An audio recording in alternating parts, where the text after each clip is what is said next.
Tabootalk's first Tabootalk. Very excited about this. I'm going to talk about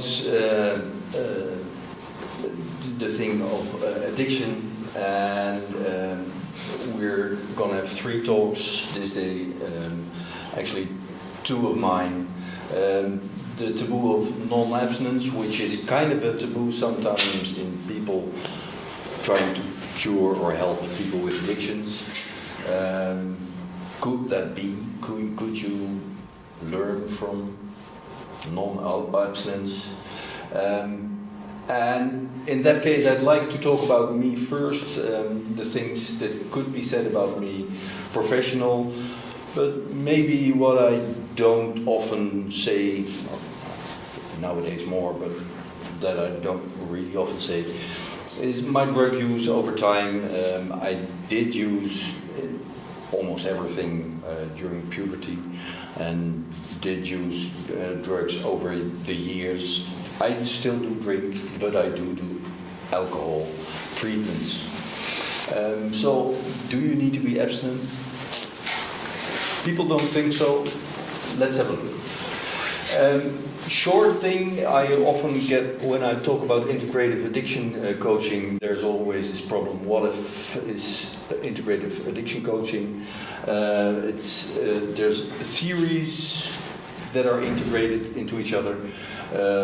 Perhaps not so interesting. More interesting maybe for the practical view is the way you're directed towards time. So not only looking towards the past, not only in the here and now, and not only in the future, but trying to really do the 3 things all together.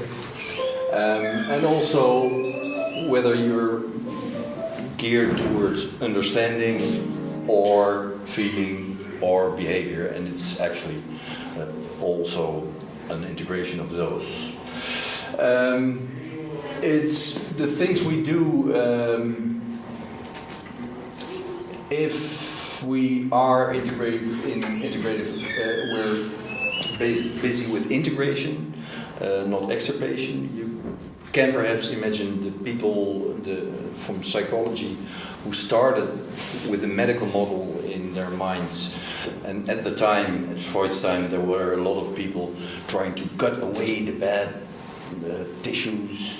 And that's actually how people thought of psychology as well. You should cut away the bad ways of thinking, and therefore you should cut away the addiction, which is actually quite impossible, but it's a thing that we are working on integration. Science and experience based. Important, I think, very shame and guilt free, because shame and guilt often lead to exactly use of dope, and it's also geared towards emotions and understanding emotions very much. Well, if we work with people with addiction, the question is time and time again, either to quit or not to quit, and also either whether do you quit or are you geared towards control? And the thing is, if you're asking that question to somebody who's not able to control all the time, that's rather unfair, probably. And that often is in the same question. Should we quit or control? But you can't control, so there's only one option left. The enormous risk in this kind of thinking is the shame-biased adaptation. People adapt to your thinking. They adapt to, okay, I will stop and I will quit, but it's not an internal choice, and therefore it doesn't last. So that has a lot to do with the way our society looks at addiction and addicts. And there may be a way of looking at 3 taboos why we do hate addicts in our society. First, we think of ourselves as a unified mind. So, of course, and that's a moral failure then of these addicts, they don't do what they say. Well, I don't know how that's with you, but I will explain that later more clear. But I don't do what I say all the time. Sometimes I don't know what I feel. So it's important to have this, to lose this idea. And if you really have a look at what the unified mind is, it's from Buddhism. You got to be so high up before you have this unified mind that we all like to have. Rather as an overestimation of self. Furthermore, it's a disease. So the first idea is get a cure and get it over with, which is rather ridiculous because it's a chronic disease. And you don't say to people with asthma, get it over with, but we do say that to people with addiction. And that's kind of strange. I think that has to do with the taboo of chronic disease in our society as well. And then there's the umbrella term of addiction itself, which is such a vague term you hardly can really work with it. If you have a look at what addiction is, who are getting addicted? Well, all kinds of people are getting addicted.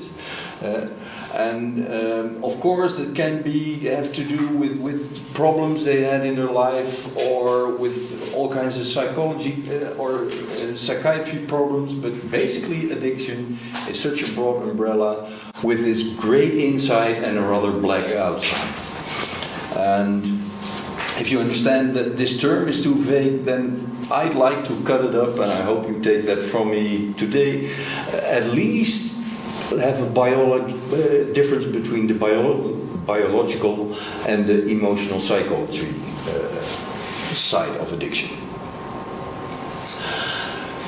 Bit of quick thingy into the old theories, the hedonic ideas. It's so nice, you just can't stop of it, which is rather strange. For instance, nicotine, how great does that feel?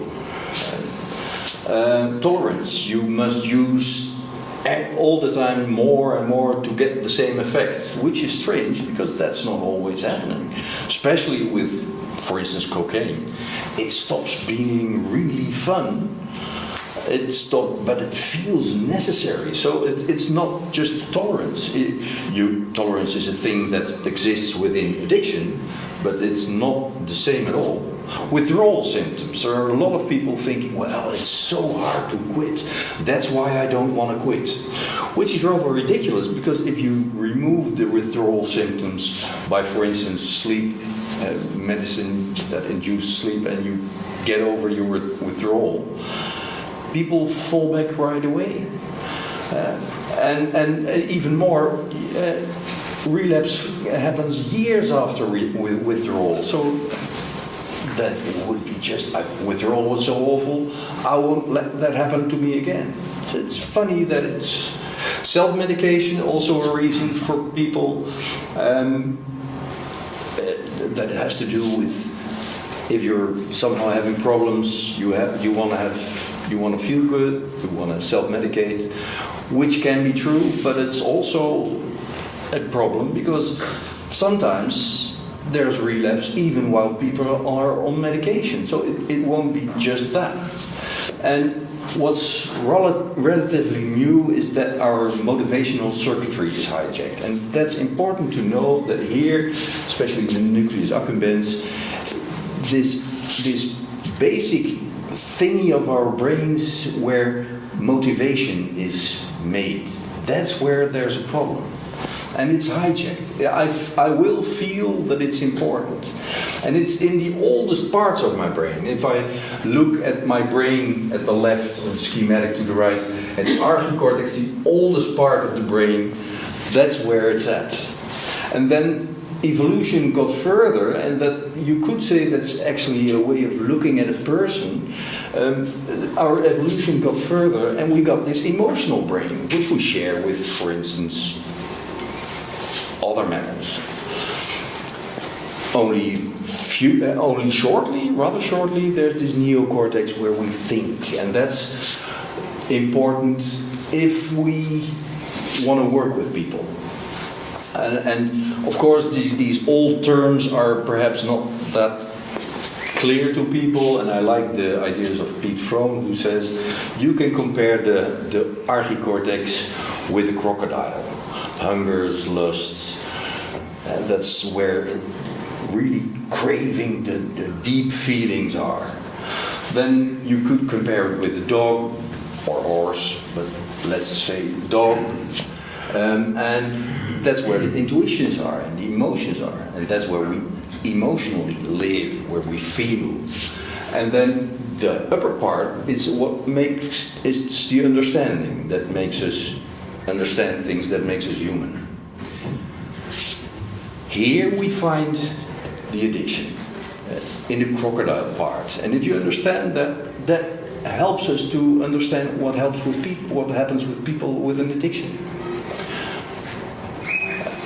And it helps us also why we are all so foolish. I stepped on my glasses this afternoon because of stress.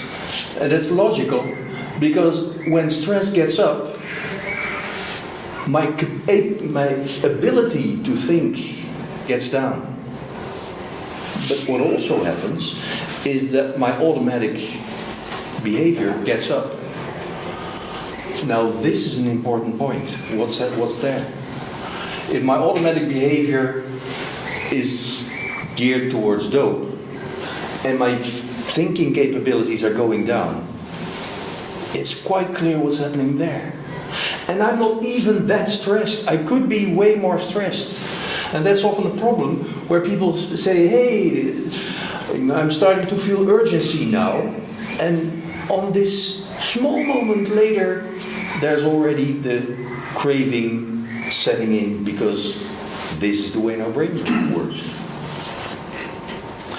And if we understand that Maslow's hierarchy of needs, if we understand that we have all these reasons not to use, but where does craving where's craving? Craving is at the bottom part. And I often like to simplify this with surviving life or living together as a way of thinking. It's the hunger from addiction, is we find that in the bottom. And what happens when this hunger strikes in a life? That's what's happening to a life. And that isn't because somebody is stupid or unintelligent, but it's because the hunger is bigger and therefore the other parts of life derange. It's a sensitivity that used to be slowly going up, but when addicted, it really, you're in red right away. And then there's also this question if you are either an addict or you're not. That's quite simple. You're an addict or you're not. And maybe you start to understand that with what I'm saying, that's a wrong thought. It's not true. It's how strong is your crocodile geared towards this dope. And if you understand that it's quite a different thing having this crocodile or that one, you understand it's not like a flip switch, it's like a dial. It's not on or off.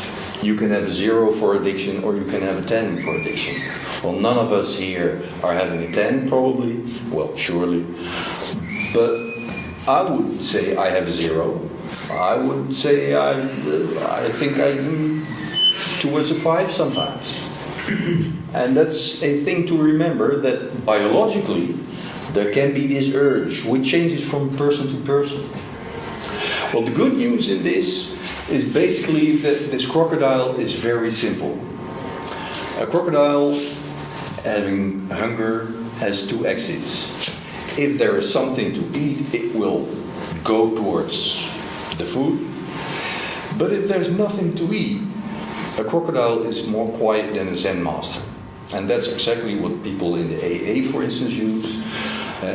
Even if hell comes up or heaven comes down, or a little bit God, church-like, even if the most nasty feelings come up or all my future plans come down, today I won't use. And if you have that clarity, your crocodile is cool. I'm apparently not today. Thought I was getting something, but apparently. So that helps for people to give themselves the clarity, or if you're a partner from somebody with an addiction, to perhaps help your partner give that clarity. I will talk about that in the second half.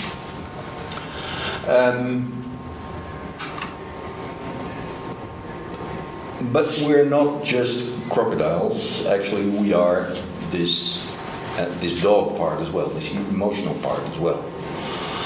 And I think the psychoactive chemicals do have two reasons why people would want to use. And that's where I come. Biologically, I would call that addiction. But I would call dependence, psychological dependence, emotional dependence. We all learn emo tricks to cope with each other. If I'm sad, I go towards you and I let my head hang down, and you will probably stroke me on the back, and I will feel better. If I'm angry, I will go towards you with the head up and breast out, and you will either retract and I will feel less angry, or you're bigger than me and I will start to feel frightened. So we have these emo tricks together, but you don't need emo tricks. You can do chemo tricks. And with the chemo tricks, you change the feelings really fast, and that's why they're actually, you could say, much simplified, there are two reasons to use for people. Which do you think could be the two main reasons, emotional reasons to use? Anger, sadness, grief. We have this feeling, and we don't need to feel this feeling. We can help it. Then we can get it out of the way. And what would the other one be? Excitement. I want to experience things. We often forget there's two reasons to discard feelings or to experience feelings. A lot of people do use dope or alcohol's a dope for me, to experience things. Not to not feel things, but to experience things. And that could be kink, that could be spiritual interpretation, it could be all kinds of things people are searching for, and chemic way is the only way.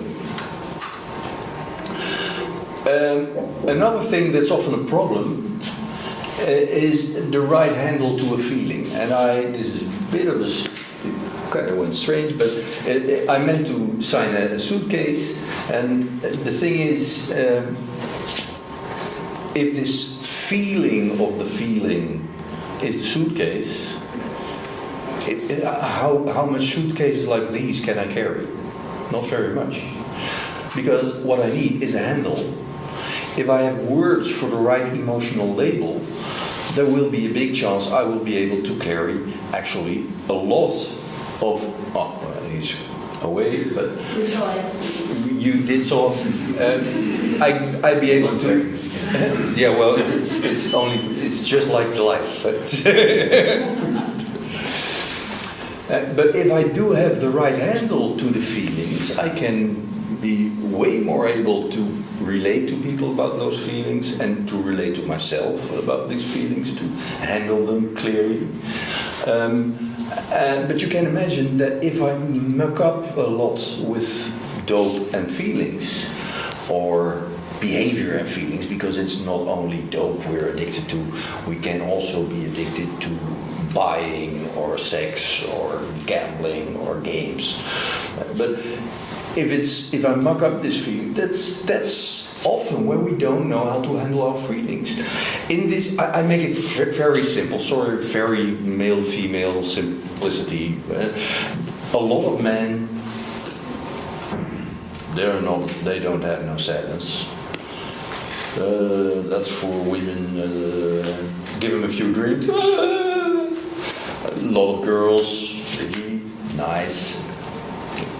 Give them a few drinks. Bitches. Sometimes the anger or the sadness needs to come out by drinking. And that's why people actually start to drink, because their feeling needs to come out. But But it's also a problem if people don't know what their feeling is. Sometimes people, it's clearly they're having a panic attack, but they do think it's craving. So a lot of things we do within coaching is trying to map out feelings, trying to find out how do you feel what feeling, and where do you feel what feeling, and what can you do with different feelings in your life to make basically as much of a happy life as you can. But clearly get the right handle to the suitcase. Because if you're not, most likely you will lose the normal way of feeling with food, but also with dope.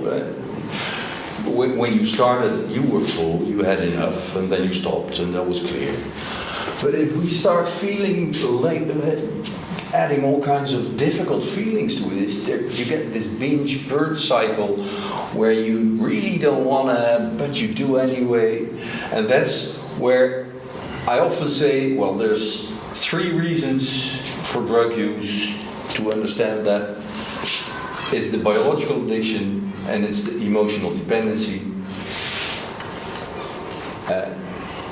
As said, to discard or to experience things. And if we want to do that, if we want to treat that, we will have to be actively in an active acceptance for the biological part, because it doesn't go away. You will have to learn to live with that.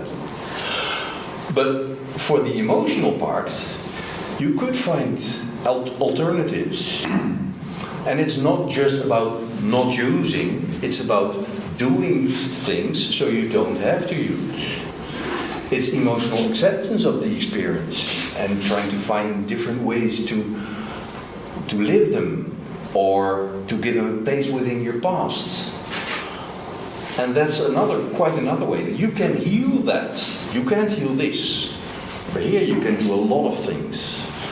And I do think that addiction coaching is way more than not using. Because we're so geared toward the not using, we're so geared towards the repression of things. And I say always the effect of 50 years of war on drugs as we've seen it up to now, drugs have never been so present, so good, and so cheap as right now. So it doesn't work. It's a daily balance act. If you have this addiction, it's a daily balance act. You might have this hunger towards dope that you perhaps don't want to use, but you will feel you will want to use it. You can encounter that with willpower, but is willpower all that's possible? Is willpower strong enough? Often willpower isn't that strong, and we might have some discussion about that. I like to think about the heart as a hard power, and about things like hope and love for others that are there in your life. And there is, of course, also the animal part with the habit. Does what it's like to, what it always does. But a strange thing is, people are often not that afraid for the dangers of their own addiction. Where you could say that sometimes the unjustified absence of fear could be addiction. And people can actually learn that if they have a life that's worthwhile, it gets easier to be fearful of what could be killed in your life because of your own addiction. So, if you have a coach client or partner client or friend, remember there's different layers in communication. Remember that if you explain things, try to be understandable. I hope I am. Try to recognize and accept, acknowledge the feelings of the other one, and not what's happening often in addiction coaching. You shouldn't feel that. That's all the way of thinking. You should very top down and shame ridden. And recognize and acknowledge the needs and hungers that might lead to drugs. Recognize perhaps the traumatic memories that can be gotten away by drugs.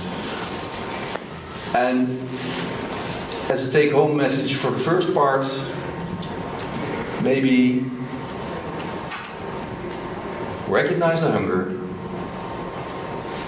give hope, and justified fear. And be very clear about responsibility. Because it's your fears, your trauma, your hungers. Now, the risk now could be that some of you who are having a biological addiction think, hey, I understand this. Now I know. I can handle it. And we would have, perhaps by knowledge, have killed the justified fear, which it would be a risk. So be careful with your choices if you are living abstinent right now. And another thing is, this is easy. Remember, 98% of people do have slip-ups. So don't expect this to be without slip-ups. If you like learn about this crocodile in Dutch.